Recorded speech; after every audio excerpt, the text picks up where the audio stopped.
പ്രധാനമന്ത്രി നരേന്ദ്രമോദി നാളെ ഫെബ്രുവരി 5-ന് മഹാകുംഭമേളയിലെത്തി പുണ്യസ്നാനം നടത്തും. ലോകത്തെ ഏറ്റവും വലിയ മനുഷ്യ സഞ്ചയത്തിലെ 50 കോടി ഭക്തരിലെ ഒരാളായി ഇന്ത്യൻ പ്രധാനമന്ത്രി വരുമ്പോൾ കുംഭമേള വീണ്ടും ലോക ശ്രദ്ധയിലേക്ക് നീങ്ങുന്നു. ഇതിനകം 71-ലധികം രാജ്യങ്ങളിലെ നേതാക്കളെത്തി. ഇന്ന് ഭൂട്ടാൻ രാജാവ് കുംഭമേളയ്ക്ക് എത്തുകയും പുണ്യസ്നാനം നടത്തുകയും ചെയ്തു. ലോകത്തെ ഏറ്റവും വലിയ മനുഷ്യ മഹാസമ്മേളനത്തിൽ പങ്കെടുക്കാൻ നരേന്ദ്രമോദി എന്ന ലോകത്തെ ഏറ്റവും കൂടുതൽ ജനം തിരഞ്ഞെടുത്ത നേതാവാണ് നാളെ എത്തുക.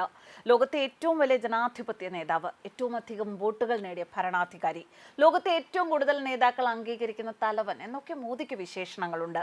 പ്രധാനമന്ത്രി നരേന്ദ്രമോദി നാളെ പ്രയാഗ്രാജിന്റെ ത്രിവേണി സംഗമത്തിൽ പുണ്യസ്നാനം ചെയ്യാൻ ഒരുങ്ങുന്ന വാർത്തയാണ് ഇപ്പോൾ മഹാകുംഭമേളയിലെ ഏറ്റവും വലിയ ചർച്ച. പ്രധാനമന്ത്രി മോദിയുടെ കുംഭമേളയിലെ പരിപാടിയുടെ വിവരങ്ങളും സമയവും കർമാനോസിന് ലഭിച്ചു. ഇങ്ങനെയാണത്. നാളെ, അതായത് ഫെബ്രുവരി 5-ന് രാവിലെ കൃത്യം 10:05-ന് പ്രയാഗ്രാജ് വിമാനത്താവളത്തിൽ അദ്ദേഹം എത്തും. അവിടെ നിന്ന് 10:10-ന് DPS ഹെലിപാഡിലെത്തി 10:45-ന് ഏരിയൽ ഘട്ടിലേക്ക് പോകും. രാവിലെ 10:50-ന് ഏരിയൽ ഘട്ടിൽ നിന്ന് വള്ളത്തിൽ മഹാകുംഭത്തിലേക്ക്, 11 മുതൽ 11:30 വരെ സംഗമഘട്ടിൽ മുങ്ങിക്കുളിക്കും.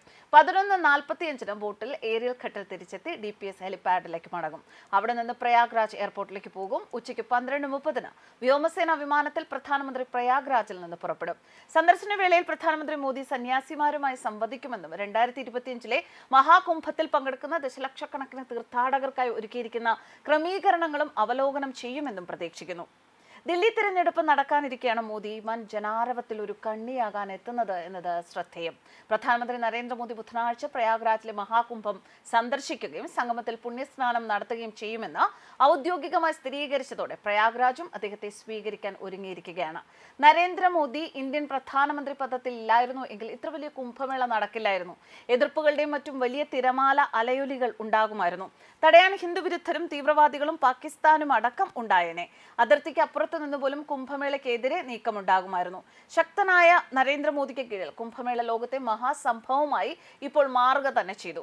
വൻ ജനക്കൂട്ടത്തെ ആകർഷിച്ച മൗനി അമാവാസി ദിനത്തിൽ പരിപാടി വേദിയിൽ ഉണ്ടായ തിക്കിലും തിരക്കിലും പെട്ട് 30 പേർ മരിക്കുകയും 60 പേർക്ക് പരിക്കേൽക്കുകയും ചെയ്തതിന് പിന്നാലെയാണ് പ്രധാനമന്ത്രിയുടെ സന്ദർശനം.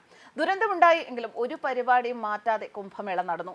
വസന്ത പഞ്ചമി ദിനത്തിൽ കോടിക്കണക്കിന് ആളുകൾ ഈ സ്ഥലത്ത് തടിച്ചുകൂടി. ഒരു ദിവസം 2 കോടി ജനങ്ങളൊക്കെ സംഗമിക്കുന്ന ലോക ചരിത്രമായി മഹാകുംഭമേള മാറി. ഇന്ന് രാവിലെ ത്രിവേണി സംഗമത്തിൽ അമൃതസ്നാനം സ്വീകരിക്കാൻ ദർശകരും സന്യാസിമാരും ഉൾപ്പെടെയുള്ള ഭക്തർ പുലർച്ചെ മുതൽ വൻതോതിൽ ഒഴുകിയെത്തി. ചൊവ്വാഴ്ച ഉച്ചയ്ക്ക് 12 മണിവരെ 54 ലക്ഷത്തിലധികം ഭക്തർ മുങ്ങി.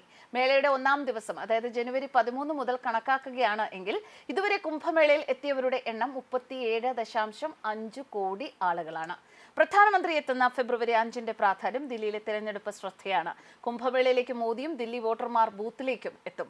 കൂടാതെ ഫെബ്രുവരി 5 പല ഹിന്ദുക്കളും മാഘ അഷ്ടമിയും ഭീഷ്മ അഷ്ടമിയും ആചരിക്കുന്ന ദിവസമാണ്. മതപരമായ പാരമ്പര്യങ്ങളുമായും ചരിത്രപരമായ സംഭവങ്ങളുമായി ബന്ധപ്പെട്ട ദിവസം കൂടിയാണ് ഇത്. ഹിന്ദുമാസമായ മാഘ മാസത്തിന്റെ 8-ാം ദിവസമാണ് മാഘ അഷ്ടമി. പ്രയാഗ്രാജിലെ ത്രിവേണി സംഗമത്തിൽ ആചാരപരമായ സ്നാനത്തിനും ദാനത്തിനും ധ്യാനത്തിനുമായി പലരും ഒത്തുകൂടുന്നു. മതപരമായ ആചാരങ്ങളാൽ അടയാളപ്പെടുത്തുന്ന ഗുപ്ത നവരാത്രിയുമായി ഈ ദിനം യോജിക്കുന്നു. മഹാഭാരതത്തിലെ ഒരു കഥാപാത്രമായ ഭീഷ്മ പിതാമഹന്റെ സ്മരണയ്ക്കായാണ് ഭീഷ്മ അഷ്ടമി ആചരിക്കുന്നത്. പാരമ്പര്യമനുസരിച്ച് സൂര്യൻ ഉത്തരായനത്തിലേക്കും ശുക്ലപക്ഷത്തിലേക്കും നീങ്ങുന്നതും ഫെബ്രുവരി 5-ന്റെ പ്രത്യേകതയാണ്. News desk karmas.